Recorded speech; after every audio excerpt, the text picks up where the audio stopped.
Hammaga salom, Avto Prestige'ning obunachilari. Bugun men sizlarga ko'rsatadigan avtomobilim Voyage Courage avtomobili bo'ladi. Bu avtomobilimiz hozirda bizda bittami bor. Hali ichida, agar kimga kerak bo'lsa, bemalol aloqaga chiqishinglar mumkin.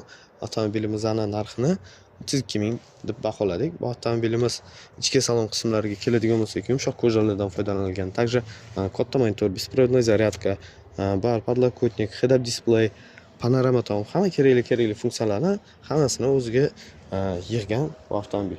Также avtomobilimiz orqa o'rindiqlari ham juda keng bo'ladi. Bagajlarini aytmasak ham bo'ladi. Bagaji ham anchagina katta. Также o'zim необычный такой dizaynli подлокотниклari ham bor. Также avtomobilimiz tom qismlari alkantaroli bilan jihozlangan. Avtomobilimizning bagaj qismiga keladigan bo'lsak, bagaj qismi naq turist yo turistdan ham ancha ortiq объемni o'z ichiga oladi. Xo'p, дополнительный bu avtomobilimizga sovg'asiga puliklari bilan beramiz hamda o'zini yostiqchalari и plus bu yerda endi o'zini zaryadchiga ham bo'ladi. Agar kimga bu avtomobil kerak bo'ladigan bo'lsa, agar shu avtomobilga ko'p qiziqqan bo'lsangiz, bemalol aloqaga chiqishinglar mumkin. Avtomobilimiz bezramchniy oyna bilan jihozlangan. Xo'p, do'stlar, shoshilinglar. Bu avtomobilimizda hozirda наличиеda bor.